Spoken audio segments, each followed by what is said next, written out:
Déposez dès maintenant vos intentions de prière, elles seront portées au pied de la grotte de Massabielle, là où tant d'âmes, depuis des générations, ont trouvé consolation et lumière. Nous intercédons pour Françoise, afin que la Vierge Marie éclaire son chemin au milieu de ses difficultés, qu'elle l'accompagne dans ses épreuves et la conduise doucement vers la paix de la foi. Nous déposons également au pied de Notre-Dame les noms d'Anne-Marie, de François-Régis et de Nancy, qui traversent des tourments. Nous confions aussi Jean-Claude, gravement malade, à la tendresse de Marie, Mère de miséricorde. Merci, Notre-Dame de Lourdes. Merci, Sainte Bernadette, témoin humble de la lumière divine. Au nom du Père, du Fils et du Saint-Esprit. Amen. Proclamons ensemble notre foi. Je crois en Dieu, le Père Tout-Puissant, Créateur du ciel et de la terre. Je crois en Jésus-Christ, son Fils unique, notre Seigneur, conçu du Saint-Esprit, né de la Vierge Marie, qui a souffert sous Ponce Pilate, a été crucifié, est mort et a été enseveli. Le troisième jour, il est ressuscité des morts, il est monté aux cieux, il siège à la droite de Dieu le Père Tout-Puissant, d'où il viendra juger les vivants et les morts. Je crois en l'Esprit Saint, à la Sainte Église catholique, à la communion des saints, à la rémission des péchés, à la résurrection de la chair et à la vie éternelle. Prions pour notre Saint-Père, le Pape, afin que le Seigneur le soutienne dans sa mission universelle d'amour et de vérité. Notre Père qui es aux cieux, que ton nom soit sanctifié, que ton règne vienne, que ta volonté soit faite sur la terre comme au ciel. Donne-nous aujourd'hui notre pain de ce jour. Pardonne-nous nos offenses comme nous pardonnons à ceux qui nous ont offensés. Et ne nous laisse pas entrer en tentation, mais délivre-nous du mal. Amen. Je vous salue Marie, pleine de grâce, le Seigneur est avec vous. Vous êtes bénie entre toutes les femmes, et Jésus, le fruit de vos entrailles, est béni. Sainte Marie, Mère de Dieu, priez pour nous, pauvres pécheurs, maintenant et à l'heure de notre mort. Amen. À travers la répétition de cette prière, une litanie d'amour s'élève, semblable au souffle d'un peuple qui, d'âge en âge, cherche refuge dans le manteau de la Vierge. Chaque « Je vous salue Marie » devient une perle sur le fil du rosaire, une lumière allumée dans la nuit, un cri d'espérance au cœur des douleurs humaines. Premier mystère glorieux, la résurrection du Seigneur. Jésus dit à Marthe, « Si tu crois, tu verras la gloire de Dieu. » Prions pour le pape, les évêques, les prêtres et les diacres, que le Seigneur leur accorde force, sagesse et charité. Deuxième mystère glorieux, l'Ascension. Voici que je suis avec vous tous les jours, jusqu'à la fin du monde. Nous portons dans nos cœurs les victimes des guerres, ceux qui souffrent de la faim, du manque de travail, et tous ceux qui n'ont plus la possibilité de vivre dignement dans leur pays. Que la lumière de l'espérance ne s'éteigne pas dans leurs yeux. Troisième mystère glorieux, la Pentecôte. L'Esprit Saint descend comme un feu d'amour sur les apôtres. Prions pour tous les exilés, les migrants contraints de quitter leur terre natale, que leur foi et leur courage deviennent des semences d'espérance, et qu'ils trouvent accueil et fraternité dans de nouvelles patries. Quatrième mystère glorieux, l'Assomption de la Vierge Marie. Prions pour les enfants et les jeunes qui entament une nouvelle année scolaire et de catéchèse, que la Mère du Christ les accompagne, qu'elle protège leur innocence et leur soif de vérité, et qu'elle leur ouvre les chemins de la sagesse et de la lumière. Cinquième mystère glorieux, le couronnement de la Vierge au ciel. Marie est élevée dans la gloire de Dieu, couronnée reine des anges et des saints. Prions pour toutes les familles, qu'elles deviennent des foyers de paix, de pardon et de miséricorde. Ainsi, au fil de ces mystères, notre prière s'élève comme un encens doux et persistant. Les voix humaines se mêlent aux souffles invisibles des anges. La répétition n'est pas lassitude, mais intensité, chaque parole frappe à la porte du ciel, chaque soupir se change en offrande. Ô Marie, conçue sans péché, priez pour nous qui avons recours à vous. Nous déposons nos vies, nos blessures et nos espérances entre vos mains maternelles. Intercédez auprès de votre Fils, afin que, malgré nos faiblesses, nous demeurions fidèles à la lumière. Et que la prière, récitée dans l'intimité de nos cœurs ou proclamée ensemble en Église, devienne toujours un acte d'amour, un pont vers l'éternité. Amen. Je vous salue, Marie, pleine de grâce, le Seigneur est avec vous. Vous êtes bénie entre toutes les femmes, et Jésus, le fruit de vos entrailles, est béni. Sainte Marie, Mère de Dieu, priez pour nous, pauvres pécheurs, maintenant et à l'heure de notre mort. Amen. Cette prière s'élève comme un souffle répété, une litanie d'espérance qui s'ancre dans le cœur et le rythme de l'âme. À chaque invocation, les mots prennent davantage de poids, comme si leur force silencieuse faisait trembler les murs de nos peurs. La voix de l'Église entière, unie dans cette supplication, devient un chant collectif d'humilité et de foi, appelant la Vierge à intercéder pour ses enfants dispersés dans le monde. Gloria Patri. Les lèvres murmurent la gloire rendue au Père, au Fils et au Saint-Esprit, comme un écho qui traverse les siècles et se renouvelle à chaque génération. Ô Marie conçue sans péché, priez pour nous qui avons recours à vous. En méditant le 5e mystère glorieux, le couronnement de la Vierge Marie, nous nous souvenons que l'espérance chrétienne ne se réduit pas à une abstraction lointaine, elle est promesse de victoire pour tous ceux qui traversent la douleur avec persévérance et amour. Frères et sœurs, nous prions pour celles et ceux qui, dans des conditions difficiles, avancent malgré tout avec détermination et courage. Nous prions pour ceux qui tendent la main même à leurs persécuteurs, car dans ce geste se reflète la fidélité tenace de l'Évangile.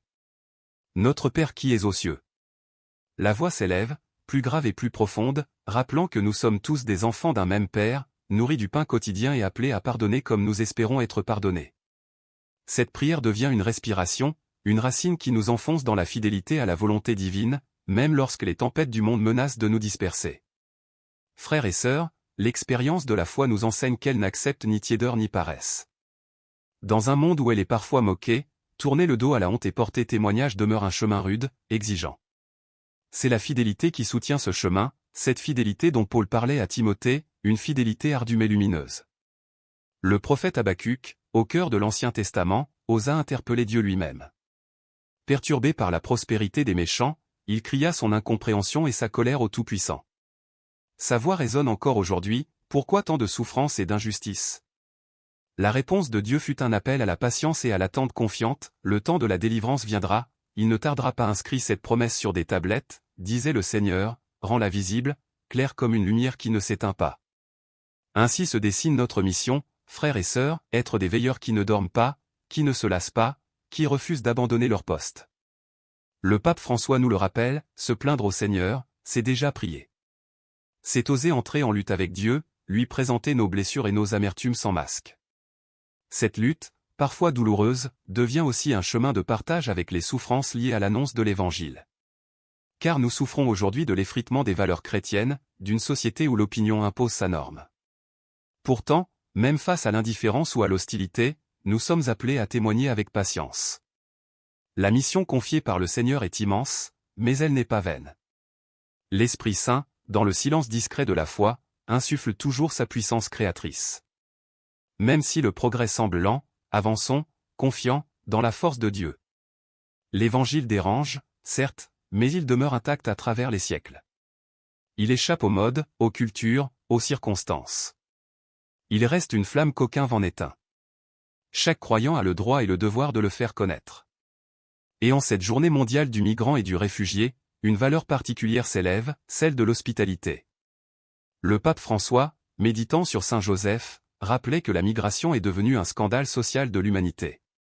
Comment rester indifférent devant tant de familles brisées par la faim, la guerre ou le désespoir?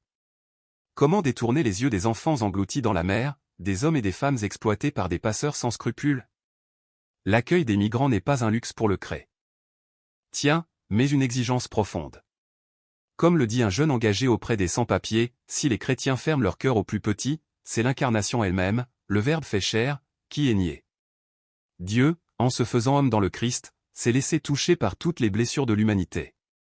Pour suivre ce chemin, il nous faut traverser notre propre mer Rouge, passer du confort de nos certitudes au camp de ceux qui n'ont rien, qui se savent vulnérables et démunis. Rester de l'autre côté, c'est courir le risque d'une foi morte, étouffée par l'individualisme et le repli sur soi. Car le salut ne se gagne pas derrière des portes barricadées. Pour Dieu, la solidarité n'est pas une option, elle est un feu qui brûle au cœur de la vie chrétienne. Chaque fois que l'Église se replie sur elle-même, elle cesse d'être dans le monde pour devenir du monde. À l'inverse, elle demeure vivante lorsqu'elle partage, lorsqu'elle ouvre ses mains et ses portes, lorsqu'elle transforme les murs en ponts.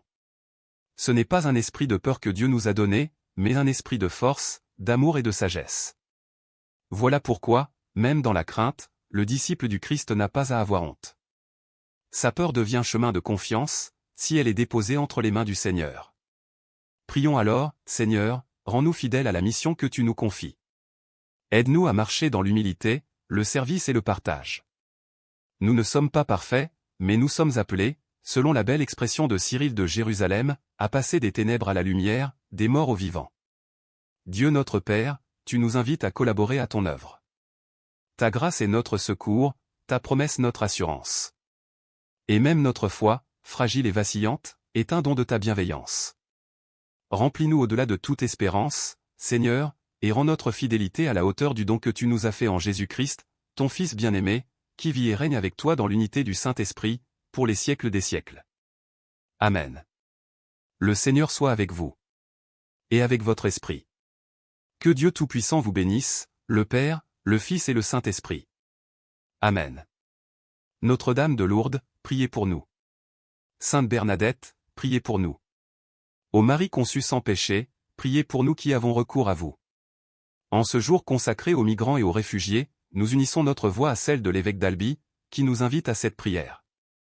Dieu de la route et de l'avenir, toi qui accompagnes ton peuple en exil depuis les temps anciens, marche aujourd'hui encore avec les hommes, les femmes et les enfants contraints de quitter leur terre. Toi qui te fais proche de chaque pas fatigué, accueille leurs larmes comme un encens précieux. Ouvre nos yeux pour que nous voyions en eux non pas des étrangers, mais des frères et des sœurs, porteurs d'espérance. Apprends-nous à bâtir des ponts au lieu de murs, à reconnaître en chaque visage celui du Christ ressuscité. Donne à nos communautés de devenir des lieux d'accueil, où chacun, quelle que soit sa langue ou son histoire, trouve une place à la table commune. Seigneur, rends-nous capables d'aimer sans mesure, comme toi tu nous as aimés. Frères et sœurs, le peuple chrétien se rassemble autour de Marie, chantant son « Ave Maria » comme une offrande, comme un cri d'espérance et de confiance.